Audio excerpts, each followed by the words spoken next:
तो hello guys, आज हम देखने वाले हैं Faraday's law of electromagnetic induction, Fleming's right hand rule, static and dynamic induced EMF, self and mutual inductance, coefficient of couplings and energy stored in magnetic field. तो हमारा पहला point है Faraday's law of electromagnetic induction. Electromagnetic induction क्या होता है? वहाँ पे flux के कारण ईएमएफ जनरेट हो जाता है, तो इसकी वजह से इसे कहते हैं इलेक्ट्रोमैग्नेटिक इंडक्शन। ये फैराडेज के लॉ है। फर्स्ट लॉ है हमारा, whenever the number of magnetic lines of force, that is flux, linking with a coil or a circuit changes and a EMF get induced in a coil और circuit. Okay, यहाँ कहा गया है कि number of जो हमारी lines of force होती है, मतलब क्या होता है, हमारा फ्लक्स होता है, वो जब भी कॉइल के साथ लिंक करता है वहाँ पे क्या होता है, चेंज होता है, फ्लक्स का चेंज होता है। ओके, उसके कारण क्या होता है, ईएमएफ इंड्यूस्ड होता है। इसे क्या कहते हैं, फैराडेज का फर्स्ट लॉ है ये। ओके, हमारा फैराडेज का सेकंड लॉ है, the magnitude of induce EMF is directly proportional to the rate of change of flux linkage. Okay, तो क्या है, हमारा ईएमएफ किसकी वजह से जनरेट हो रहा है, हमारे फ्लक्स के कारण। ओके, इस वजह से ही हमारा जो इंड्यूस ईएमएफ है वो डायरेक्टली प्रोपोर्शनल है किसके, rate of change of flux linkage. Okay, तो ये है सेकेंड लॉ। इसका फॉर्मूला क्या आता है, ई मतलब क्या है हमारा, EMF E is equals to minus d∅/dt। Okay, तो यहाँ पे माइनस साइन क्यों आ रहा है, हमारा जो लेंज लॉ होता है उसने बताया है कि वहां पे माइनस साइन क्यों आता है। जो हमारा इंड्यूस EMF होता है वो हमेशा अपोज करता है, किसको अपोज करता है, the cause of producing it. जो भी EMF को प्रोड्यूस करता है उसकी कॉज को वो अपोज करता है, तो इस वजह से यहाँ पे माइनस साइन आएगी। यहाँ पे हम क्या कंसिडर करते हैं कि हमारा जो सर्किट होता है उसमें नंबर ऑफ टर्न्स होती है, इसकी वजह से जो नीचे दिया गया फॉर्मूला है उसे हम ज्यादा कंसिडर करते हैं। वो फॉर्मूला क्या है, E is equals to minus n multiply by rate of change of flux. देखो वहां पे दिया है d∅/dt। हमारा नेक्स्ट है Fleming's right hand rule. Okay, Fleming's right hand rule और लेफ्ट हैंड रूल, इसका दोनों का मैंने कंपैरिजन दिखाया है आपको अच्छे से समझने के लिए। तो हमारा थंब क्या इंडिकेट करता है, हमारा थंब मोशन को इंडिकेट करता है राइट हैंड रूल में, और लेफ्ट हैंड रूल में फोर्स को इंडिकेट करता है। हमारी जो फर्स्ट फिंगर होती है वो किसे इंडिकेट करती है, मैग्नेटिक फील्ड को, और जो हमारी मिडिल फिंगर होती है कर रही है करंट को। ओके, और जो राइट हैंड रूल में किसे इंडिकेट कर रही है, इंड्यूस करंट को। तो नीचे और एक कंपैरिजन दिया गया है, उसमें भी यही सब बातें बताई गई है। तो हमारा जो इलेक्ट्रिक जनरेटर होता है उसमें हमारी करंट की डायरेक्शन क्या हो सकती है, ये डिटरमाइन करने के लिए हम फ्लेमिंग्स राइट हैंड रूल का इस्तेमाल करते हैं। और जो हमारा सोलेनॉइड होता है, जब भी हमारे सोलेनॉइड में से करंट पास होगा तो उसकी क्या डायरेक्शन हो सकती है, ये डिफाइन करने के लिए हम फ्लेमिंग्स लेफ्ट हैंड रूल का इस्तेमाल करते हैं। जो हमारे एप्लीकेशन है उसके हिसाब से हम फ्लेमिंग्स राइट हैंड रूल और लेफ्ट हैंड रूल यूज करते हैं। ओके, हमारा नेक्स्ट पॉइंट है static and dynamic induced EMF. The EMF induced in a coil due to the change of flux linked with it, or change of flux is by the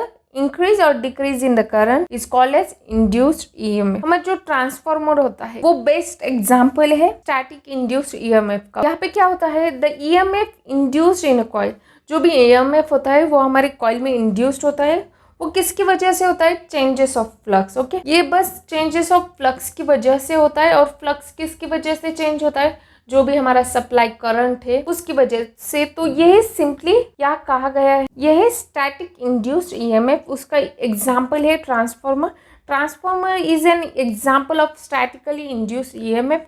here the windings are stationary, okay, and the magnetic field is moving around it the conductor and produces the EMF। हमारी जो windings होती है transformer के अंदर की, वो सारी क्या होती है, स्टेशनरी होती है, मतलब वो फिक्स होती है, वो हिलती नहीं है। ओके, पर हमारी जो मैग्नेटिक फील्ड होती है उसके अराउंड की, वो क्या होती है, मूविंग मैग्नेटिक फील्ड होती है। ये आपको याद रखना है। नेक्स्ट पॉइंट है डायनामिकली इंड्यूस्ड EMF। हमारा जो वाइंडिंग्स है और हमारी जो फील्ड है वो दोनों मूवेबल होंगी। ओके, यहाँ पे देखो बोला गया है, the EMF induced in a coil due to the relative motion of the conductor and the magnetic field is called as dynamically induced EMF। हमारा जो डीसी जनरेटर होता है उसके अंदर हमारी वाइंडिंग और हमारी जो फील्ड है वो दोनों भी क्या होती है, मूवेबल हो, इसके लिए इसे कहा जाता है डायनामिकली इंड्यूस्ड EMF। हमारी जो स्टैटिकली इंड्यूस्ड EMF होता है उसके और दो टाइप होते हैं, सेल्फ इंड्यूस ईएमएफ और म्यूचुअल इंड्यूस ईएमएफ। तो यहाँ पे डायग्राम दी गई है सेल्फ इंड्यूस ईएमएफ की। ओके, इस डायग्राम में मैंने क्या दिखाया है, खुद के अंदर ही फ्लक्स लिंकेज भी हो रहा है, फ्लक्स चेंज हो रहा है। पहले हमारा करंट जा रहा है,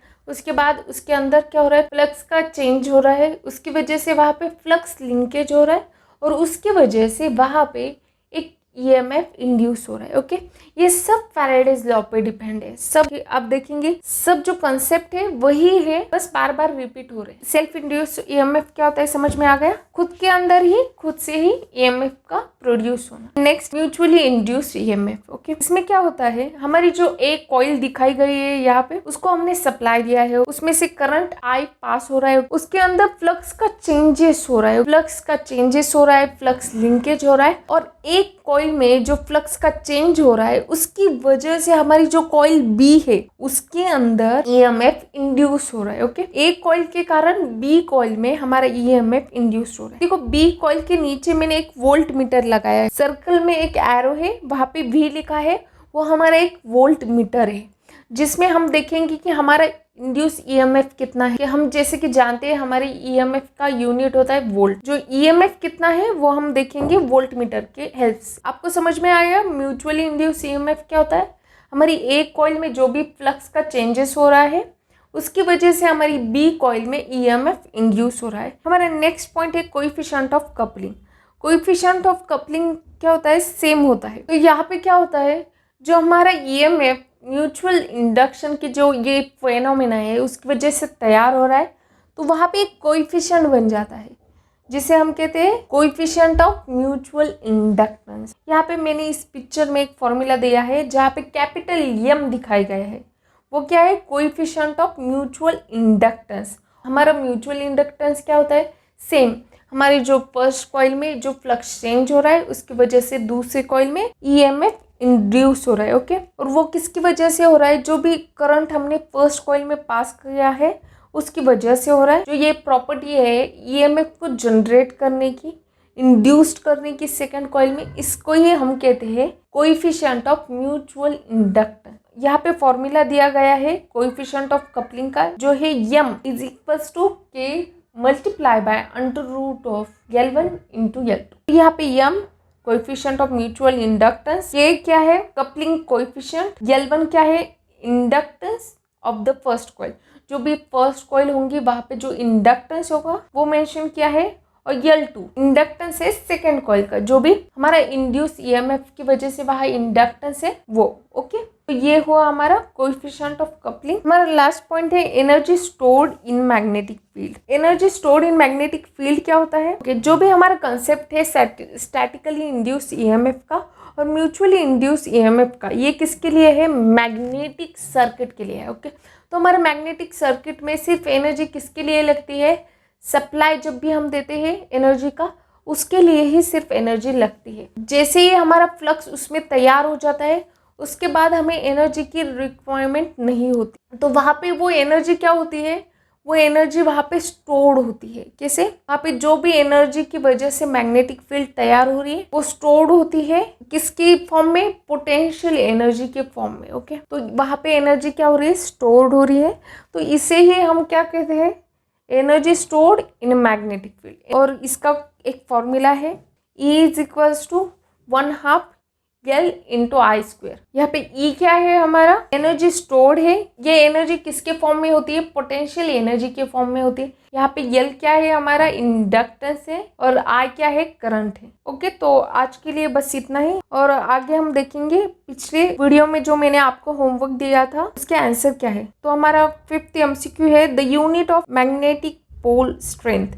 तो मैग्नेटिक पोल स्ट्रेंथ का यूनिट होता है वेबर। नेक्स्ट है the region around the magnet in which magnetic influence can be experience is called as magnetic field. हमारा जो मैग्नेट है उसके अराउंड अगर हम आयन पीसेस को छोड़ दें तो क्या होता है? वो अट्रैक्ट हो जाते हैं। इसका मतलब क्या है? यहाँ पे उसका इन्फ्लुएंस है, मैग्नेट का मैग्नेटिक फील्ड है, ये समझ में आ रहा है। तो नेक्स्ट हमारा आज का होमवर्क क्या है? आज के लिए भी मैंने 2 MCQ दिए, उसके आंसर आपको ढूंढने। द यूनिट ऑफ एमएमएफ क्या है आपको ढूंढना है। और नेक्स्ट है the flux is analogous to dash dash of the electric circuit, voltage, current, resistor और ईएमएफ। ओके, और अगर आपने अभी तक देखा नहीं है कि इलेक्ट्रिक सर्किट और मैग्नेटिक सर्किट के बीच में क्या डिफरेंस होता है, तो आप वो जाके एक बार देख लीजिए, आपके लिए बहुत ईजी होगा। सेकेंड यूनिट स्टार्ट हो रहा है, उसमें भी हमें ये बहुत इंपॉर्टेंट है इलेक्ट्रिक सर्किट क्या होता है जानना। इसके साथ ही आज हमारा फर्स्ट यूनिट जैसे कंप्लीट हो रहा है, हमारा सेकेंड यूनिट में भी वो पॉइंट हमें लग रहा है इलेक्ट्रिक सर्किट क्या है ये, इस वजह से वो डिफरेंस एक बार देख लीजिएगा। और अगर आपको मैं क्या पढ़ा रही हूँ वो समझ में आ रहा है तो वीडियो को लाइक, चैनल को सब्सक्राइब और वीडियो शेयर करना ना भूले। तो आज के लिए बस इतना ही। Thank you.